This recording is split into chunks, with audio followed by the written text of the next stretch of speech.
Hello, everyone. Welcome to another episode of the Words of Heart podcast. I am your host, Dion Sanchez, and joining me today in this episode is Susan Collen. I may have mispronounced your last name. No, you did really well. That was good. Awesome. Thank you for joining me today, Susan. For those of you who aren't aware, this is the second time me and Susan have connected. I've had the privilege of being a guest on her podcast a couple months ago, so it's coming full circle, her being on mine. Yeah, awesome. Well, it's great to be here with you, Dion. It's it's an honor, and I'm really excited for our conversation today. Awesome. So Susan, let's get into this awesome conversation. If you could tell my audience a bit about yourself, to kick things off, that would be great. Yeah, sure. So I am a mum and a wife and living in Australia, and I'm a health and life coach, and I work with women to find the fun in health and life beyond postnatal depression. So I had a journey with postnatal depression, which was undiagnosed, and I chose not to get medication for it, but it was really about my awakening. And interestingly, my son is named Teddy, and we named him Teddy after Theodore Roosevelt, who has the quote, the speech, "The man in the arena." And it's all about the man that's down in the arena doing all the work. It's not the people sitting on the sideline that can take the glory. It's the man that's doing that. And so it was almost like my push into the arena to get going and get working on my life. Prior to that, I was contracting and working permanently in different roles within the government, within federal government here in Australia.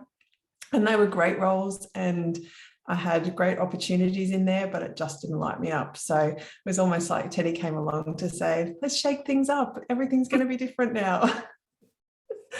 So that's a little bit about me and what I'm doing in the world. So you mentioned postnatal, was it postnatal depression? Is that specifically what you just said? Do you mind elaborating a bit on what that means pertaining to you? Because I know you changed the name of your podcast recently from Holistic Health to, I want to say, something in line with what you just described. So if you could explain the bridge between that particular change and what postnatal is, that would be great. Yeah. I know there's many different forms of depression, obviously, but I don't think I've ever heard of postnatal before.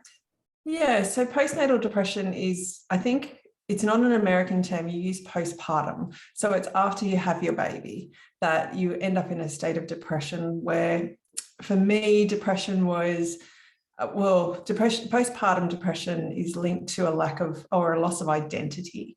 And so I just didn't want to get out of bed. I didn't want to talk to anybody. I just wanted to curl up in a little corner and disappear effectively. And what happened for me was a series of events that sort of led to me kind of figuring out that I really was in that hole. And I call it a hole, like a big black dark hole that the inner critic that I had in my head was so loud, and I was really struggling to move forward. And so Teddy was born in the November of 2013.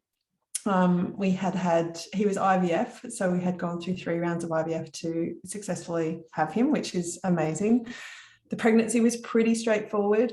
There were some challenges in that space with a little bit of bleeding and cramping. I always remember the cramping in my feet was like, oh my gosh, it's horrendous. But then I had to have a cesarean because I had placenta previa. So I had a low-lying placenta, which means he couldn't pass through the birth canal properly or safely, and he would be at risk of death, and I would be at risk of bleeding out as well.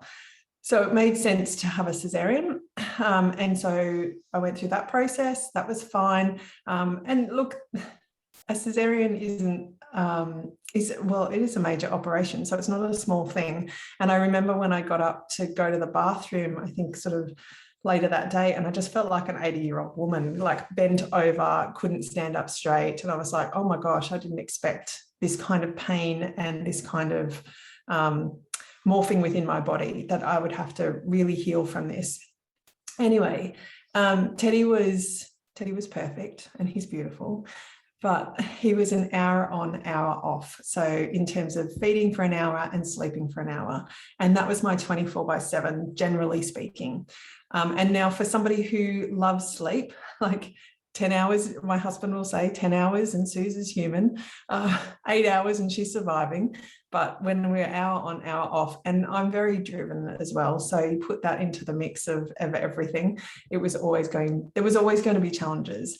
And by the Christmas, so he was born in the November, by the Christmas we moved to bottle feeding, like supplementing with bottle feeding, because he just wasn't getting enough and nobody could actually help us. We had gone to different specialists and things like that, and nobody had they just sort of said, keep going. And I'm like, but I'm falling over here. And then what happened is that the nurses, we could go to a nursing service here in Australia, and they had suggested me to, what do you call it? I can't remember the term now. So pumping, so breast pump. So when he wasn't feeding, that I would sit and breast pump so that I'd get the milk out and then have a break and somebody else could feed him effectively. And the first time I did that, I ended up with mastitis. So a mastitis, generally speaking, is a blockage of the milk ducts, and it is a really painful big lump that comes up on your breast. It becomes red and inflamed, and generally it's a bug that happens on the outside of your skin going in. It's from that, and then you need antibiotics to heal that. So this happened over the Christmas break. I'd never seen mastitis before. I didn't know what it was. And so I was like, maybe not. Anyway, I ended up going and seeing a doctor that wasn't my normal doctor. He was really great and just gave me antibiotics and said, if it continues, go and see your normal GP. So I went to see my normal doctor because it had continued and it had gotten bigger, and she sent me for an ultrasound to excise the milk that was growing in my breast because it was like getting bigger. And so here I am lying on his table. Teddy's in the pram or whatever he was in. And, my boobs are out because he's going to take milk out of my breast. And he said, you're killing your baby. And I was just like, hang on a minute. And I hadn't found my voice at this stage. I'm topless on his table, waiting for him to stick a needle in me. And he's sort of saying this sort of stuff. And to be honest, like I said to you, I just hadn't found my voice. I was just like, what? And I understood that he was saying it from because I was taking antibiotics, therefore he had the perception that I was doing something to harm my baby. Anyway, I went back to my doctor and she said, no, everything's fine. Don't worry about it. And I never went back to that guy again. They took out about 50 ml that day from a milk out of my breast, which was an interesting marker because then 3 months down the track, by the March, so that's in the January, by the March, I ended up having to go back. And at that point, not to him, to somebody else, but they took out 160 mils. So there's enough fluid that sits in a small Coke bottle, if you have that as a visual. And that's how much was in my breast that was just not coming out. And I wasn't able to breastfeed. Anyway, I ended up then being referred to a surgeon. And so I had to stop breastfeeding. Not a bad thing, but it was actually quite a sad moment to have those decisions taken away from you and not be able to make them yourself. And it was a nurturing time with Teddy at that point. And I went and saw that surgeon and I said to him, the problem is on the inside, not on the outside. So as I said before, often with mastitis, the issue is a bug on the skin on the outside. And he said to me, you don't know what you're talking about. Now, I fast forward a month, I go for surgery. And after the surgery, he comes out and he says, you were right. Now, he never apologized, but then I had to go through 6 weeks of having my breast packed. So the wound was left open. And so my husband had to pack the wound. So putting a bandage, effectively, a small bandage inside it at each day and then cleaning it out each day. And slowly over time, the wound gets smaller. And it's actually really good from a scarring perspective because I have minimal scar there. So it was just all of these sorts of events that were happening. One, here I have a doctor telling me that I'm killing my baby. I actually had someone really close to me come into my house and say exactly the same thing to me on 3 separate occasions. Yeah. And I said on the third time, I just said, that's enough. And I had to explain to them why I was doing what I was doing. And what that person was seeing was they would turn up at my house unannounced. I was on the couch breastfeeding, or generally breastfeeding Teddy. I would have to get up off the couch, go around to the door, open the door for them. And I'm not a person that puts my boobs out on display. So I would put a cloth over the top of Teddy and I. Now, it was an open weave cloth. It was cotton. It was all the things, but I had this person sort of saying this to me. And so I had to explain why I was doing what I was doing. And they never mentioned it again. I don't know if they mentioned it to anybody else. I don't care. They just never mentioned it to me. And so I had all of these little events happening. One where I, didn't have my own internal voice, or I had lots of internal voice. Sorry, I didn't have an external voice that I wasn't saying, this is what I need. And I would always turn to other people for advice. This was an interesting one. So my husband had 3 boys and my mum had 5 children. So I was like, well, they know what to do. I can just follow their advice. But the reality is, they weren't me. Regardless of time, they weren't me. So none of that advice ever worked for me. And so then I had to find my own voice. And it came to the May when I'd had enough. I went down to my brother's, went to the shops to buy some milk, popped into my brother's place just for 5 minutes to drop something off, ended up being with him for 2 hours because I just lost it. And he was great. Like can't tell you enough how amazing he was on that day. But he just said one of the things he said to me was, this is just a point in time. And that really resonated with me. And that day I went home thinking that I was going to get in trouble from my husband because I didn't bring the milk home. He was amazing. And then I just sort of said, I just need some space. So I went outside, got into our spa and just stood there and just went, what am I going to do? Like, what do I want to do?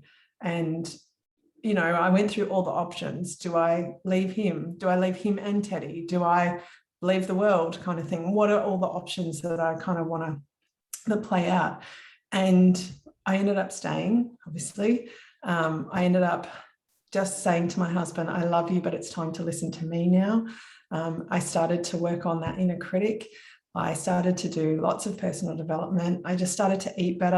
I started to exercise. I started to be kind to myself and started to go, what do I want to create? And I really rebuilt my life at that point.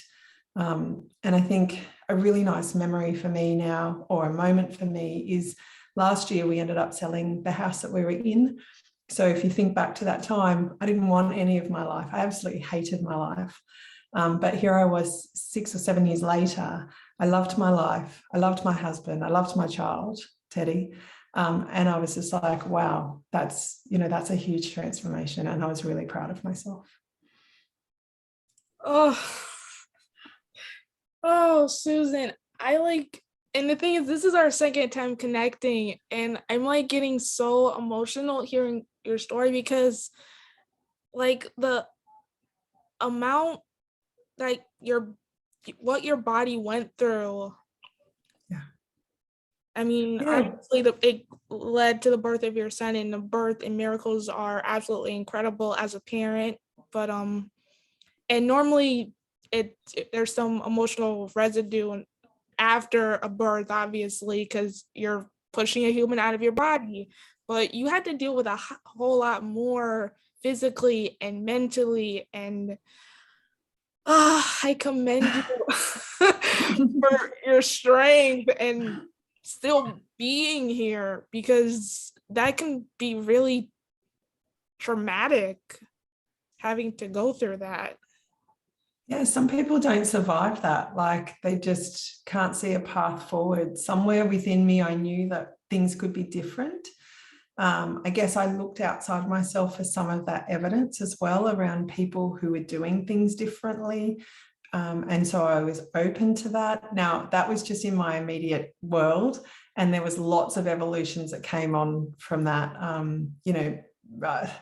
My relationship with my husband had always been great, but it was just in the toilet. Like, I blamed him for everything. Yeah, I had been the one that made the decision to have a child because he already had 3. He had had a non-reversible vasectomy. So having a child, we had to go through IVF. And he said to me, I'm happy. Like, I'll happily have a child with you. That's not a problem, but I'm happy.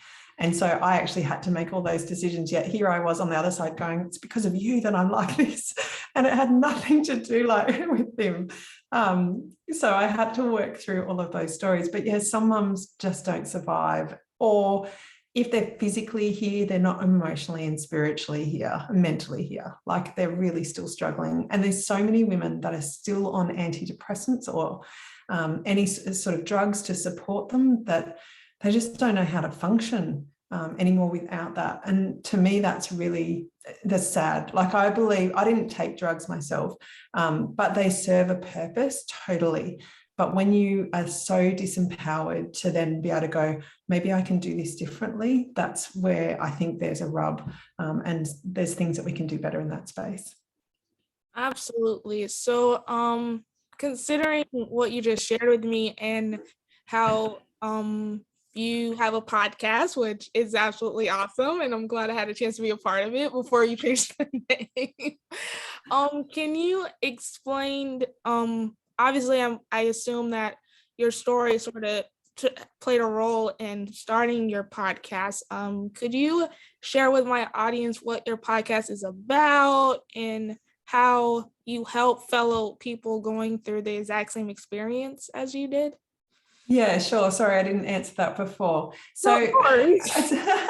part of my journey was, so in 2017, I went to Tony Robbins' Date with Destiny, and it was effectively what I called my year of yes. Shonda Rhimes wrote an amazing book around that. And I was just like, oh, I did it probably around the same time that she was doing it. But it was just starting to say yes. And I was learning to follow my intuition through all of that.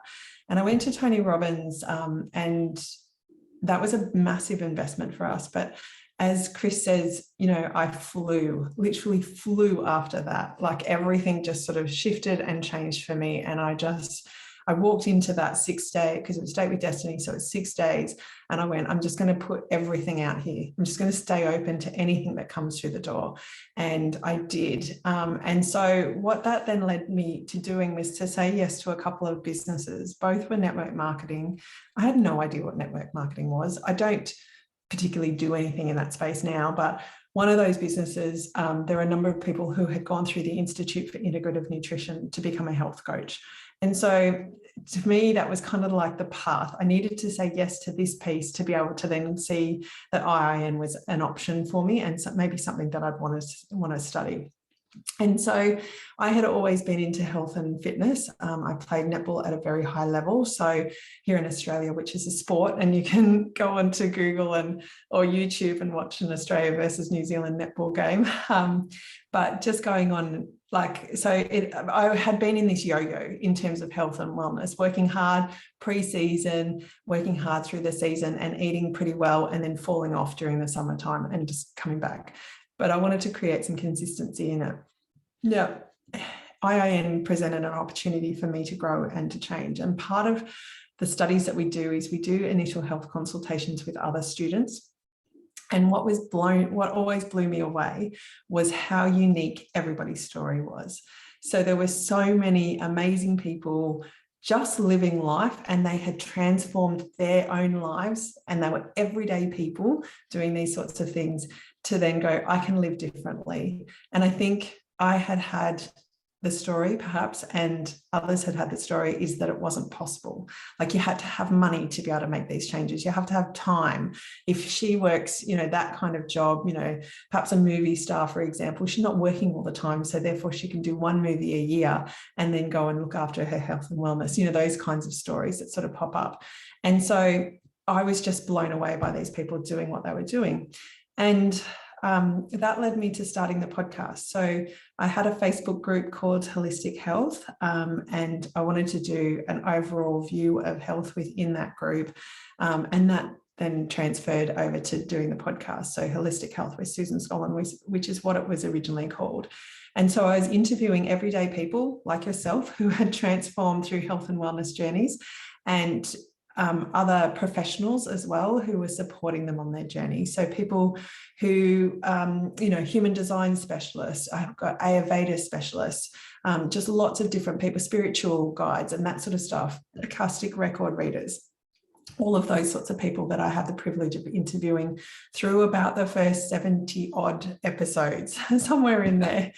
And so that was really magical. And purpose of that was to inspire people to go on their own journey, to go, these people have done it and they're not unicorns and they're not special. They're just everyday people who are doing these things. And here's some of the tools that you can use as well.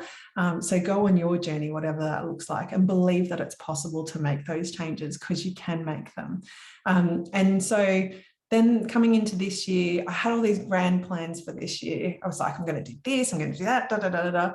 And then everything sort of stopped. And I went, not literally, but everything really slowed down. And my intuition was just telling me to slow down. And so part of that slow down process, which has been going on for about 3 months now, is that whole, who am I here to serve? And so that then led to, well, what is the podcast about? And what is the podcast going to be called going forward? And eventually I got to the name, My Life Beyond Postnatal Depression. And it's not about postnatal depression per se, although we talk about it. It's about the whole parenting, non-parenting journey and those decisions that we make, and how that then impacts our life. Over time, I want to talk to dads, because I reckon they have postnatal depression too. I don't think it's just a female or feminine kind of issue. I want to talk to grandparents about how they parented and how parenting was back then for them, so that we can see the difference and probably be a little bit more grateful for the opportunities that we have now. I want to talk to doulas and midwives, and I want to talk to spiritual healers in that sort of space. And, you know, I actually call it my playground. So anybody else that lights me up, I just want to start chatting to them as well, because I figure if they're lighting me up, they're going to light other people up as well. Absolutely. Susan, I'm so glad we're talking again. I love this conversation so much. So I do have an icebreaker question and the icebreaker game, but since my icebreaker game throws people off a bit, I'm gonna start with an icebreaker question. If you had to come up with, I guess, a title or a chapter, some people are going with a chapter or a title, for where your life is at right now, what would it be? Oh, what would it be? So many things are coming to mind. Right now, what I'm working, you can see my brain. Right now, what I'm personally working on is building in micro habits. So slowing right down, building in those micro habits, and loving more deeply what my life is right now. So potentially the chapter or the book would be called How to Love Your Life More Than You Ever Have Before. Oh, that's an awesome title. Well, my title, you're not really a stranger to it because I've already shared it with you. It hasn't really changed. It's been my whole mantra for this season, which is basically my title would be A Warrior for Change. I've shared this with you. I've shared this on my podcast numerous times. I've gone through a lot of experiences in my life, not all good. If I have to be honest, nothing in my life has come easy to me.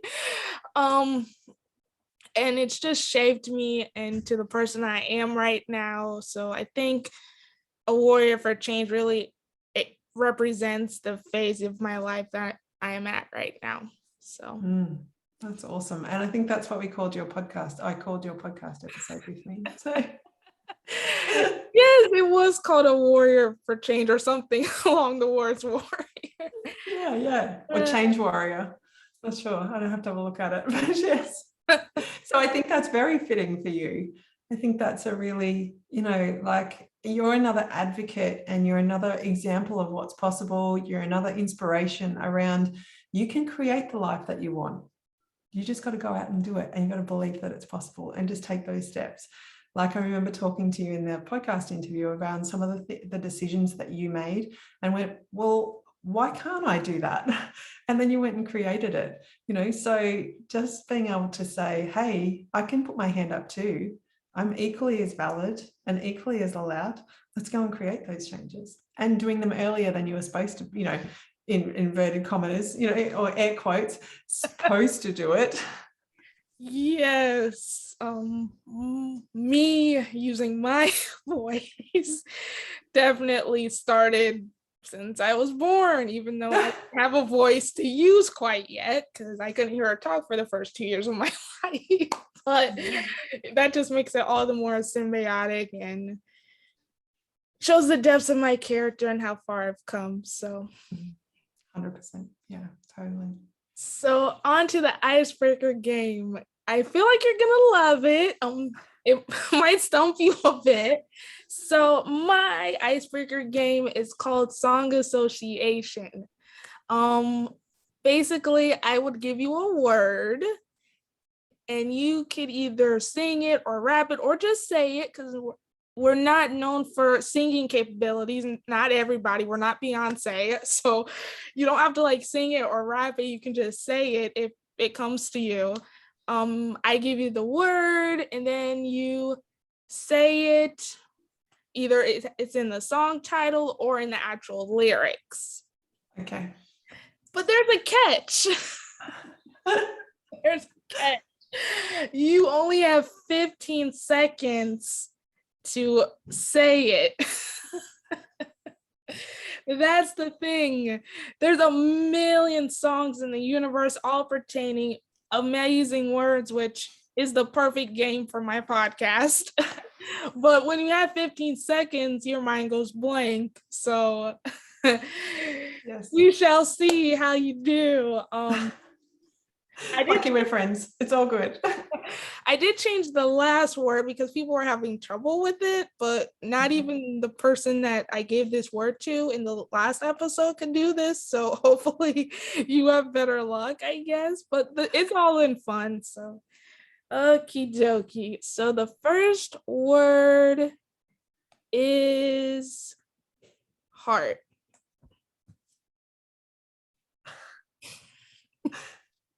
I am so hopeless at this. And the 15 seconds is already gone. But the only thing that's coming to mind is Heart Warrior. Oh, probably because that's my yeah, that's right.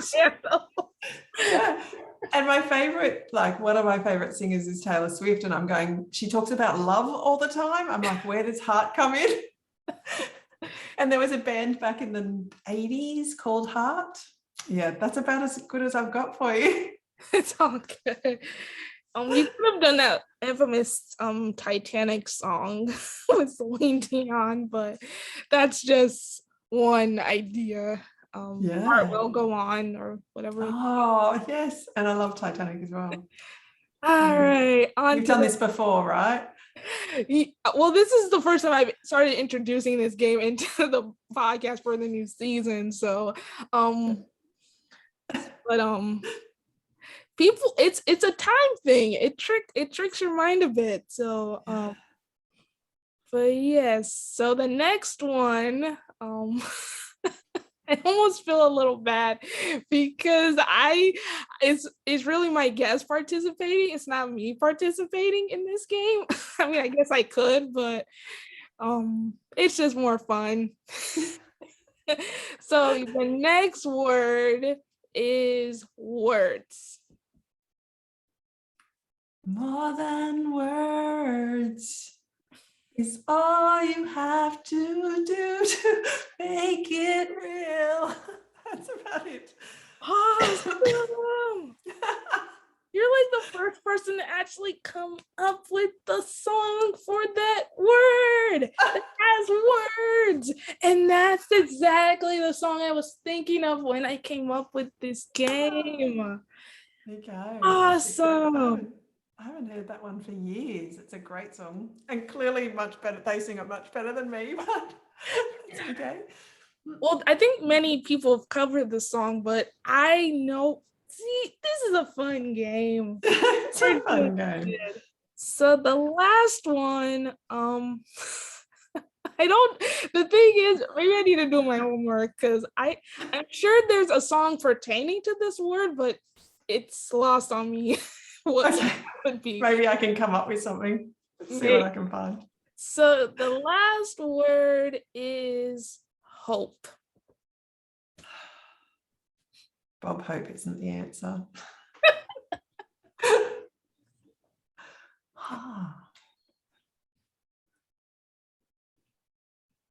No, I got nothing. I got no hope. Maybe that's the thing I should be doing, is no hope. I'll make up my own rules around no hope. We're going to do no hope. You got that.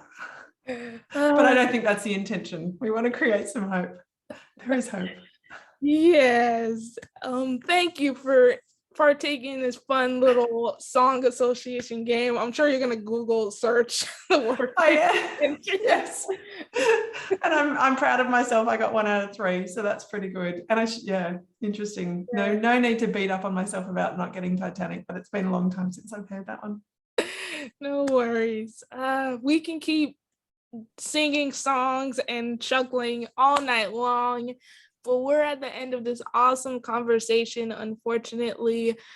Susan, before we wrap up, can you share any social links to my audience for those who may want to contact you or share their story on your podcast? Give us the inside scoop.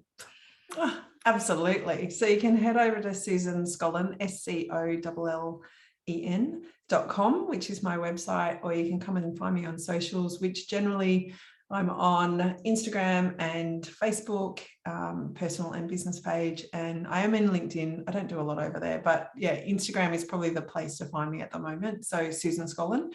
And come and listen to my podcast, My Life Beyond Postnatal Depression. It's going through an evolution at the moment. As I said, it's a playground, so it's really good fun. But there's some really inspiring stories over there too. So yeah, have a listen, share with me what resonates with you. If you believe that, you have an incredible story that you'd like to share and that you're ready to share out in the world, I'd love to hear from you as well. Awesome. Thank you again for joining me, Susan. This was an awesome conversation, and it was a real honor having the chance to reconnect with you. Yeah, thanks, Dion. It was awesome to spend this time with you. And now I'm going to go and put on that song. More than words. Yeah. That's what we're going to listen to today. I'll probably play it later too. Well, before I get off to song mode, thank you everyone for listening to this latest episode of the Words of Heart podcast. If you enjoyed this episode and want to share your thoughts or feedback or how this particular episode has resonated with you, feel free to follow us on Facebook. Our Facebook page is called the Words of Heart podcast. You can also find us on YouTube under the same name. I am also on social media. On Instagram, I am Heart Warrior 25, and on Twitter, I am Heart Warrior 24. However you choose to share this, please like, subscribe, and just send it out into the universe to anyone you feel will need to listen to this particular episode. Anyhow, on to listening to some music. Again, I am your host, Dion Sanchez. Thank you for tuning in. Stay healthy, stay safe. Share your story, speak your heart, know that you never have to go through anything alone. And until next time, bye. Bye.